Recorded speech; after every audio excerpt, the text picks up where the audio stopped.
trabaho. So, OT-OT, sumasahod ako ng mga, minsan 23 lapad o 230,000 yen.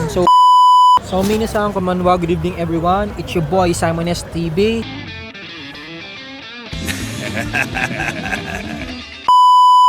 And right beside me, my friends from Tokushima, Eman Makatigo. So sa mga search nyo yan sa Facebook, bash nyo yan, pagbumurahin nyo.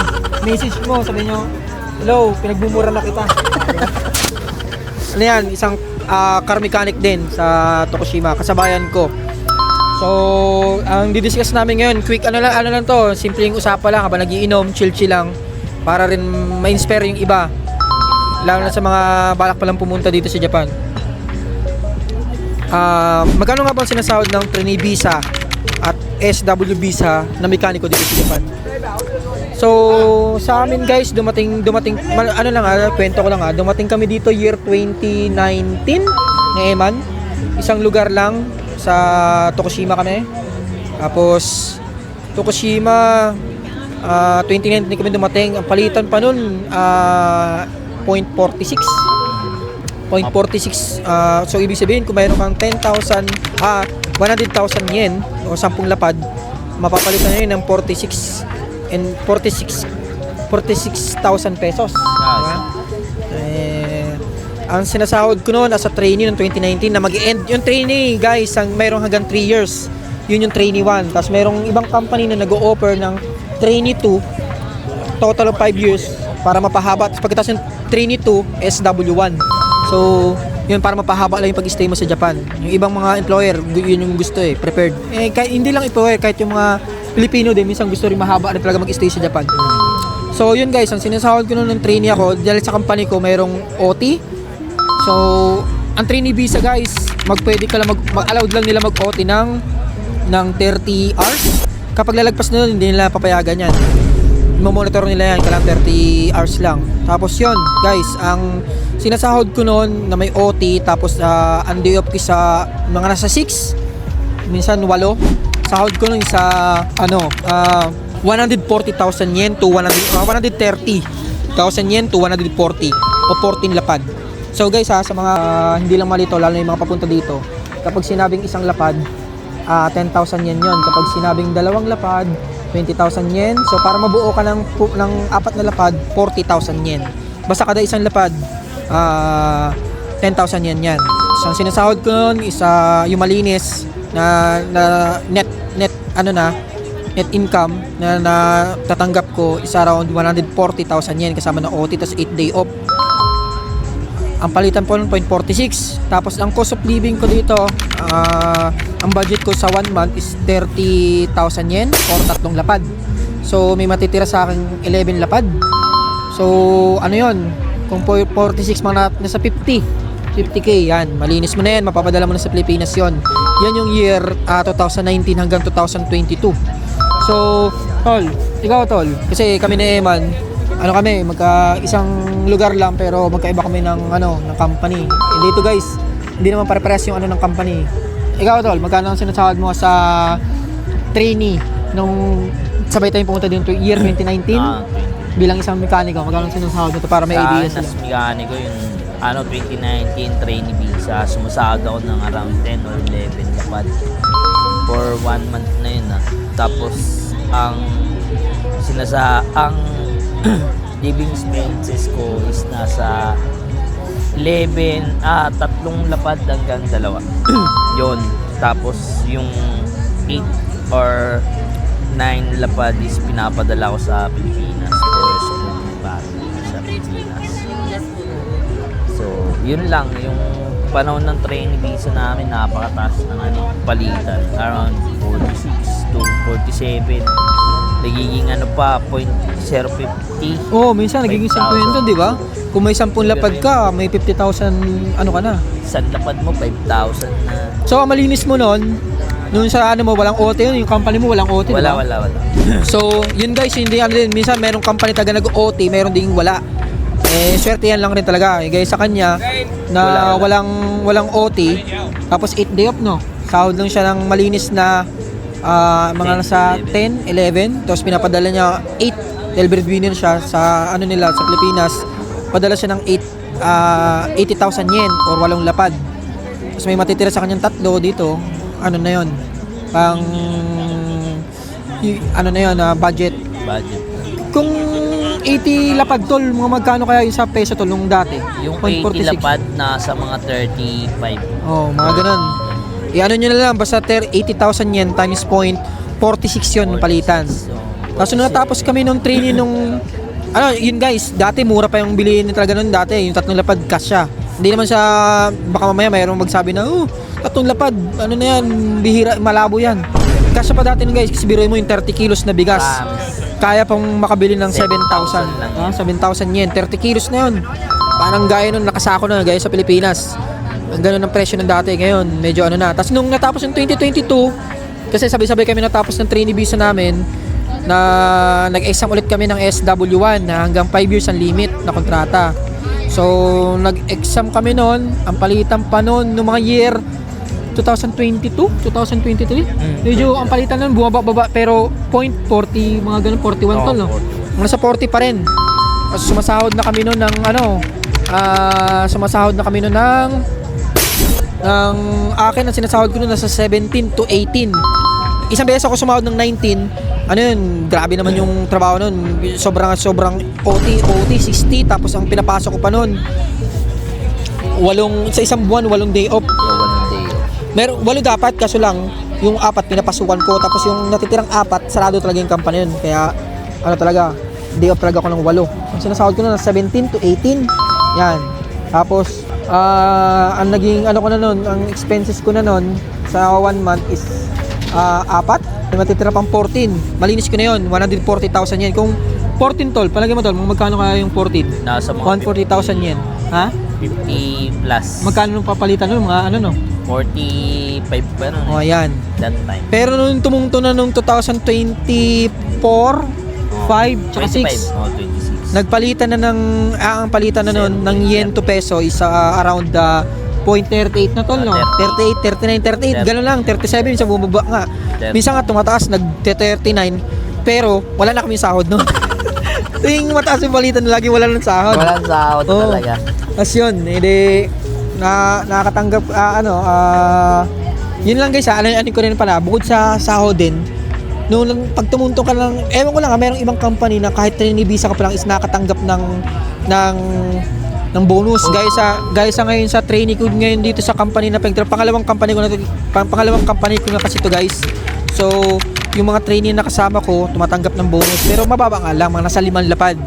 Tapos nung sa akin yung SW na visa, ang sa akin ang binubonus ko noon is around mga nasa pag December umaabot ng 18 to 19. Tapos pag July, kasi sa isang depende yan guys, yung dati sa company ko sa isang taon 3 beses, tas 7 ang inaano namin. So 7 21 lapad sa isang taon. Tas ngayon dito sa company na pangalawang pinasukan ko, bumubonus ako nun every July tas December. Noong July, bumubonus ka ng 13. Kapag December, mga 18. Yan, minsan 19 ang bonus ko nan, di ba? Di ba? Laki. Tapos times nyo na lang yun sa 0.38 na palitan ngayon. So ngayon yun guys, sumasahod ako nung year nung SW1 ako ng 2023. Ang palitan pa kasi ng 0.40, mga ganun, 40 something pa. Sahod ano ka pa noon, mga nasa basta nyo lang, i-compute nyo na lang 140,000 yen o 14 lapad times magkano ba yung palitan doon? 0.42? 42. Yung times yun na lang. Yun yung malinis na. Malinis na yun. Mapapadala. Labas na yung expenses mo sa 1 month. Kasi 18 lapad ang sinasahod ko. Bawas ako ng 4. May matitirang 14. Yun yung pinapadala ko. Kaya savings ko.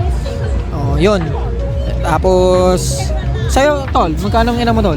Yung sinasahod mo nun, yung SSW1 yung SW1 yung unang mga taong ko kasi yung SSW1 ako nasa mga 13-14 lang.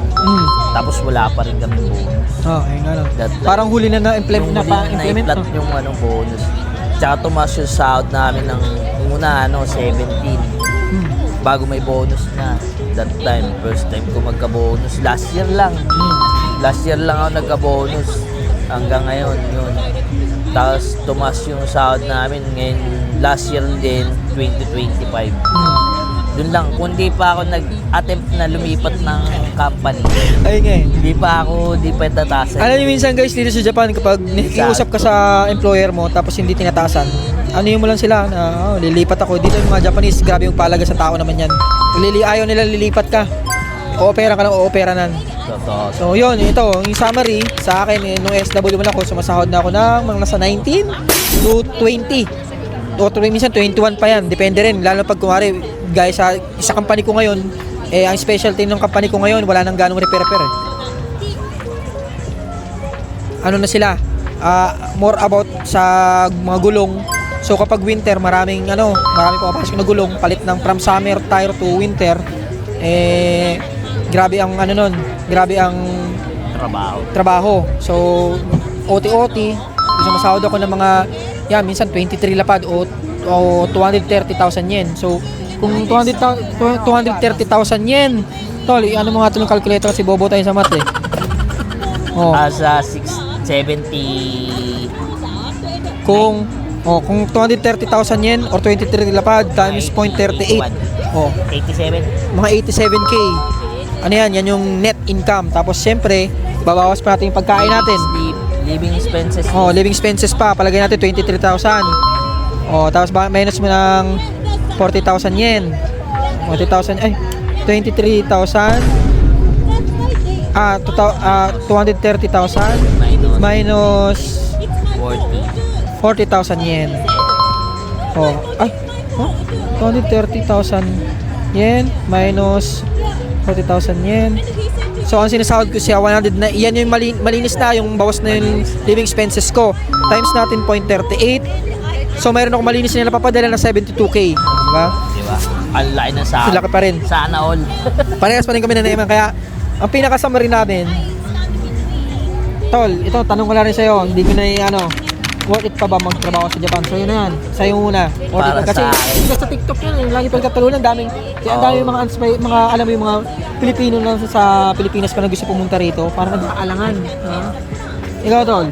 Pero para sa akin, worth it as Pilipino na graduate lang na high school level lang. Worth it ang Japan para sa akin kasi yung work ko dito halos same lang ng work ng Pinas pero magkaiba ng value ng sahod.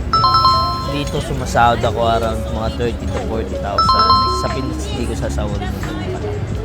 Kaya para sa akin, as long na ibibigay ko yung suporta sa pamilya ko, worth it ang Japan para sa akin. Kaya yung mga dyan, yung mga nag-aalangan, huwag kayong papaniwala dun sa mga vlogger na iba. Worth it. Worth it pa rin.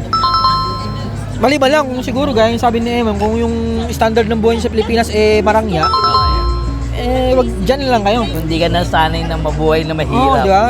Dyan lang kayo. Kasi sanay kami na mahirap na buhay. Ayun, diba? Sanay kahit mag-ulam ng chichira eh. Yeah. Shoutout nga pala sa tropa ko. Meron akong tropa ngayon from Canada, nag-cross country, from Japan to Canada. Nag-uulam ng kape yun. Kenneth Garcia, shoutout sa'yo. Sana wag ka na mag-ulam ng kape dyan.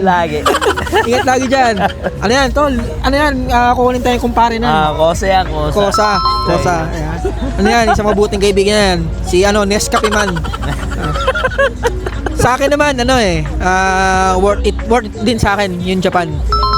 Guys, sa mga hindi lang nakalang, graduate ako ng 4 years din sa Pilipinas, Best IT, pero masasabi ko worth it pa rin Japan. Kasi, pumunta ako dito, wala akong alam sa pagmemekaniko. May alam naman, pero basic lang. Hindi ako marunong mag-overhaul, mag-timing belt, pero nung nandito na ako, matyaga naman mga Japanese, tinuturuan ako. Biruin nyo So masahod ako ng pang-manager sa Pilipinas. Kahit na wala akong alam sa trabaho na tinuturuan pa ako, di ba? Dun sa Pilipinas, hindi ka tatanggapin kung bobo ka doon, tapos sahod mo pang-manager, baka sipahan ka pa baka buging ka pa ng mga katrabaho mong mekaniko yung mga mekaniko sa Pilipinas, para mga matitindi sumuntok talaga dito. Yung mga mekaniko din ng mga Japanese, parang di ba? Tama lang Doon iindahin mo talaga Parang ngumuya ka ng lugaw. Hirap ka pa, hirap lunukin, di ba? Kaya para sa akin, worth it pa rin yung Japan. Sa mga nagbabalak, worth it pa rin. Kaya guys, sa mga nagbabalak, huwag kayong lang. Oh, goal nyo lang yan. Huwag kayong magpapaano. Kailangan straight lang kayo. Kahit na merong negative. Sabi nga nila na hindi ka mapupunta sa paroroonan mo pag takot ka mabatikos. Pero sa ngayon, yung papasok as trainee dito sa Japan, sobrang mahirapan kayo. Pero wala namang madali. Oh, yun. Kumbaga, Sabagay na. ano lang, tiis ka muna sa mahirap. As trainee, sakto yung sahod. Ngayon, ang sinasahod ng trainee siguro mga around 12 or 13. Oh, tol, ganyan tol. Yung trainee na kasama ko, bumubuo na sila pero 5. Tapos pero ang sahod nila tol, naglalaro na sa 12 lapad o 120,000 yen, tapos hindi lahat 0.38. ng training ngayon, Oh. hindi bumabonus depende Oh, depende nga rin sa company. Pero ang laking tulong nung kung sakali magkakaroon ka ng bonus. Oo, kasi naalala ko dati, nung trainee natin, wala tayong bonus. Wala, di ba? Wala akong natikman nung kahit isa sa mga loob namin. Shoutout sa partner ko na lagi may hinanakit. Boss B! Boss B. Ayun. Sa magbabalak pumunta ng Japan guys, tuloy nyo lang yan.